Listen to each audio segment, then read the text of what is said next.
Hey, how's it going, everybody? Shaun here for another daily movie review, and today we're going to be checking out the 2007 film Exhibit A. Although it actually didn't really come out until about 2010, but it's hit the festival circuit in 2007, so that's what we're going to go with. It was directed by Dom Rotheroe, written by Darren Bender and Dom Rotheroe. It stars Bradley Cole, Brittany Ashworth, Angela Forrest, Oliver Lee, and others. The plot synopsis logline is the timely story of a normal family disintegrating under financial pressure, eventually driven to the unimaginable. We witness the terrifying events unfold through daughter Judith's video camera, which subsequently becomes Exhibit A. So yeah, if you don't know, like if there's a court case or something like that, or a crime takes place, they'll have exhibits as evidence.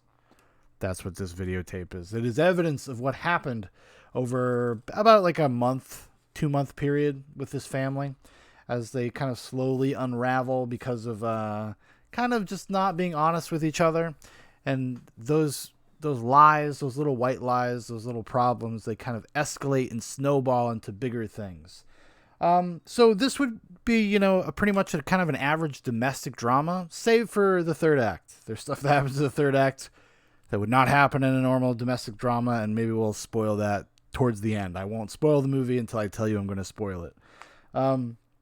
But so other than that, like, it's pretty straightforward. But what makes it kind of unique and special is actually the fact that it is done in this found footage style. And this was 2007 when they made this, probably shot in 2006. So, while the genre had been around for a little while because of things like Blair Witch Project and whatnot, it wasn't as prolific. There wasn't as many things. People just, it just wasn't kind of played out, I guess would be the way to put it. And this uses it in a very natural, kind of clever way. It does not feel authored at all. It really does feel like somebody just shooting kind of shitty home movies. And then the daughter who's running the camera for the first half of the movie, she's like kind of like starts to see her dad. There's something wrong with her dad. And her dad is somebody she cares a great deal about and kind of just wants to show him that she thinks that there's something wrong and use the video evidence to show him, to prove to him, like, I know you're saying everything's fine, but I can tell there's something wrong. She finds all these like kind of quiet, private moments with him. And it's just like kind of the typical, like kind of overwhelmed, depressed, stressed out kind of things that happen to a person. Right.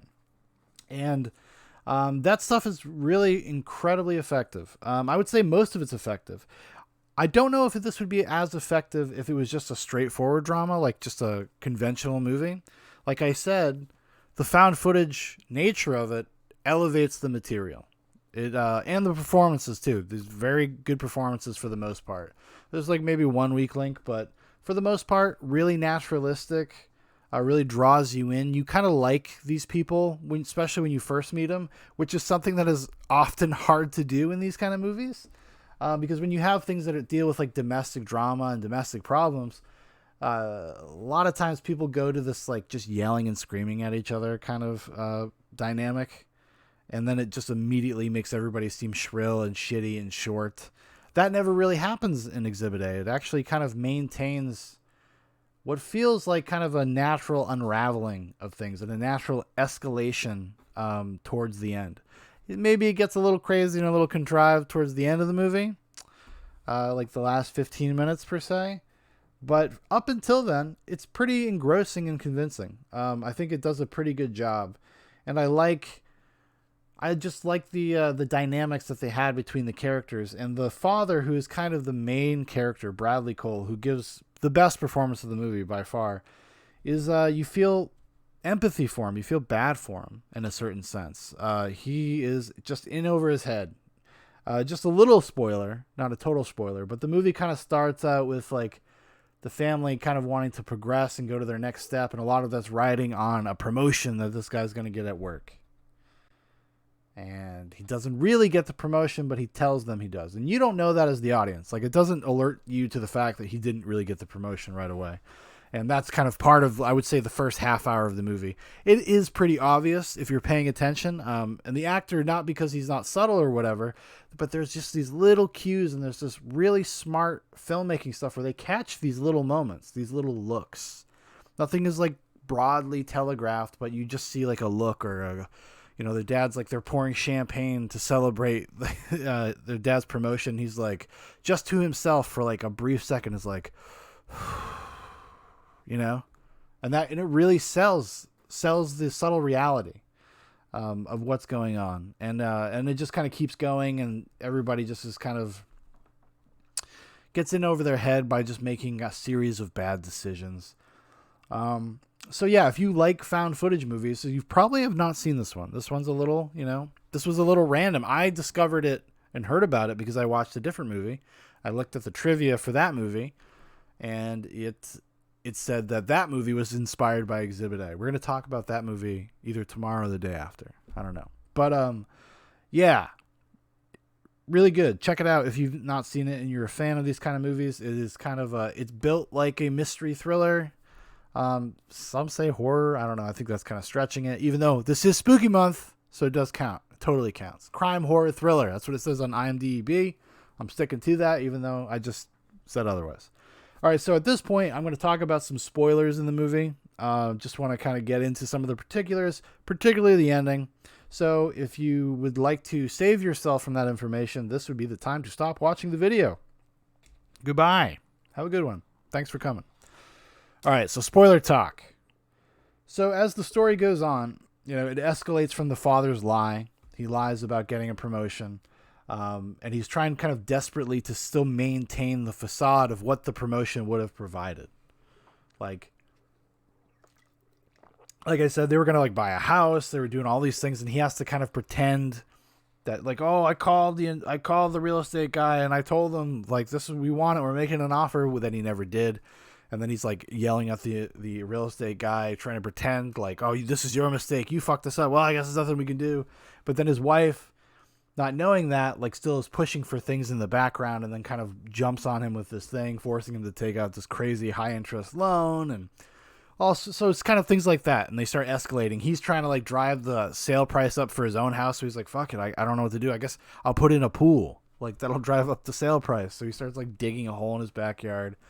And that is used as kind of a metaphor in the movie of him like digging his own hole, his grave, deeper and deeper and deeper, with like the more layers of lies that he puts in. And the reason he didn't get the promotion is because somebody else he worked with got the promotion, and he like tries to kill the guy or maim him intensely.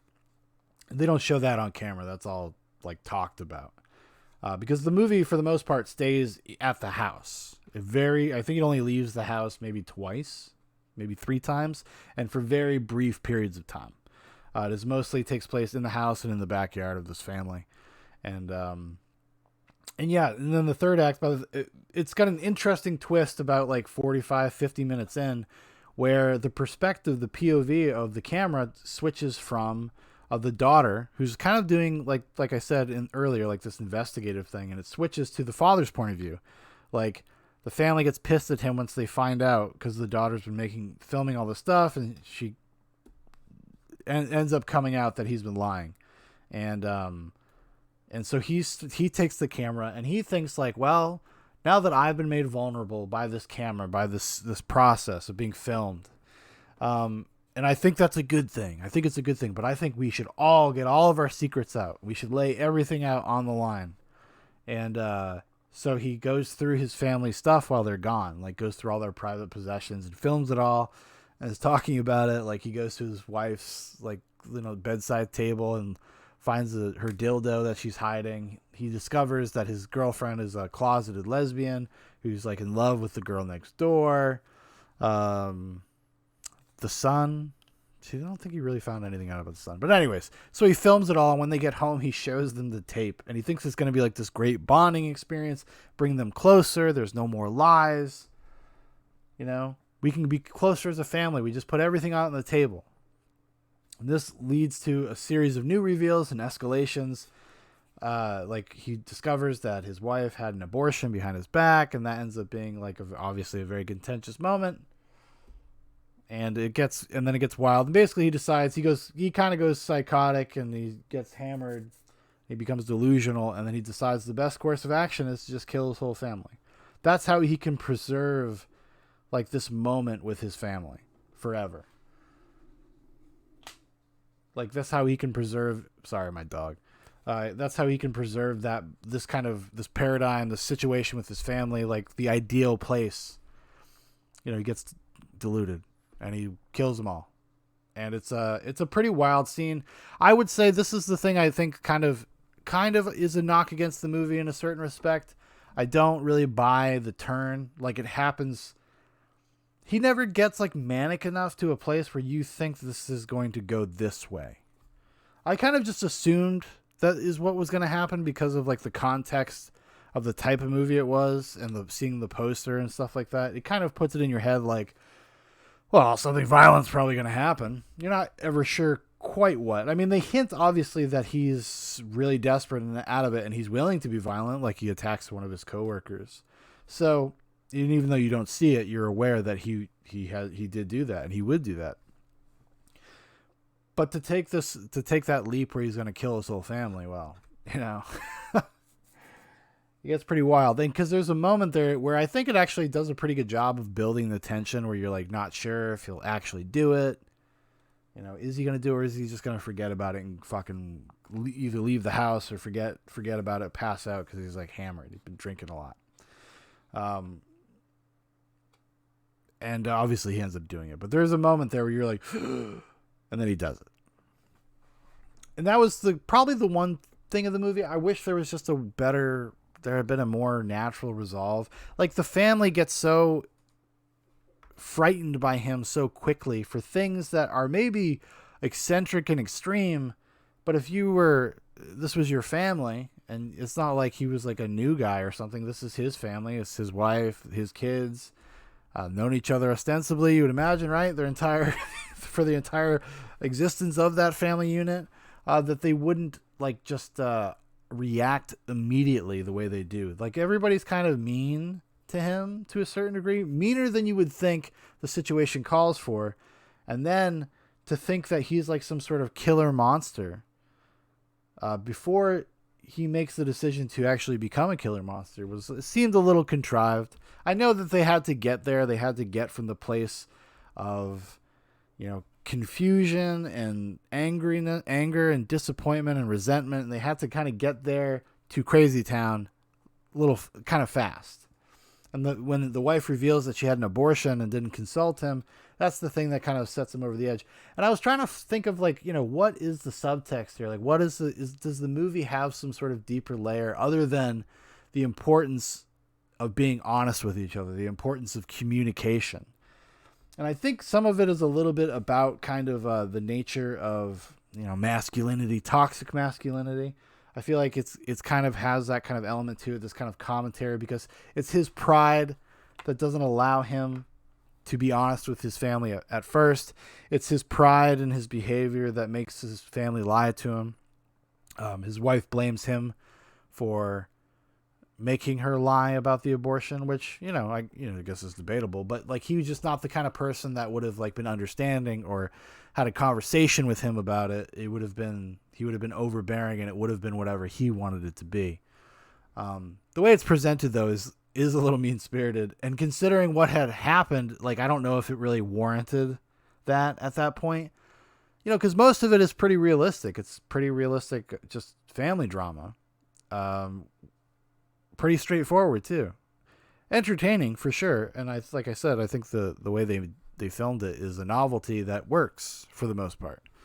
But yeah, it really goes from 1 to 100 like really quickly, and maybe could have used either a little bit more breathing room, or if it could have been more clever about what it ended up doing. Maybe if it added some sort of meta kind of nature to it. But, for what it is, I really enjoyed it. I really thought it was super effective in moments. It's kind of even heartbreaking sometimes. I think it's something that especially any, like, heading into middle-aged man with like a family, these are the kind of anxieties and fears I think that a lot of people have. And then when you start thinking about expectation and cultural expectation, especially, this was only made 13, 14 years ago, but it was even more so then. It was even more kind of, I don't know, patriarchal. Is that the right word? Would that be the right way to put it? The pressures of providing and stuff are a thing. It's only now in the past, few years that it's actually kind of become more socially acceptable to be in the other position, right? Just just a little personal history or whatever. Like, I work, or no, I mean, I go to school. I'm in college, or I'm about to go back to college soon. But I'm in college and I take care of my son. My son's 3 years old, so that's what I do. And we still, even in 2020, I catch a lot of shit for that sometimes. My wife, gracious enough, loves me enough that we made a decision as a family and be like, this would be the best thing for our future. You're like, if you could stay home, take care of our son. I have the better job. She had the better job at the time, and go to school. And then on the other side of that, hopefully life will be better. But even still, we catch shit all the time. It still gives me anxiety to tell people that, like, that's my life situation. That's how pervasive those kind of thoughts are, I mean, I was raised that way, for sure, 100%. My dad, maybe that's one of the reasons this movie kind of spoke to me a little bit on a deeper level. Maybe that's why. Because my dad had not that he never lied about anything like this guy does, but he went through a period, in his, he was already in his 40s where he basically was forced to start over again. And there was a period of time where he got really depressed and really didn't know how to deal with it and know how to work through it. And it was a very stressful time. And he kind of just lost his way a little bit. He ended up finding his way, and everything ended up working out. And then he died. So there you go. So there's that. But I could. That's maybe why I had empathy for the father character. Why I could identify some of the sadness, the depression, while you're trying to hide it and still trying to be a good dad and be a good man, even in these kind of weaker moments, this darker time of your life. Something worth considering. But anyways, yeah, I would definitely recommend checking it out, even if you listen to the spoiler section and you hadn't already seen it. I would still recommend checking it out, especially if you're just into found footage movies, and I think it's a clever use of the subgenre. Clever example in the subgenre, rather. I suppose would be a better way to put it. All right, everybody. If you'd like to know more about Zoobox, check out all the links in the description. You want to make a recommendation, throw it in the comments. And thanks for watching. Thanks for listening. We'll talk to you tomorrow.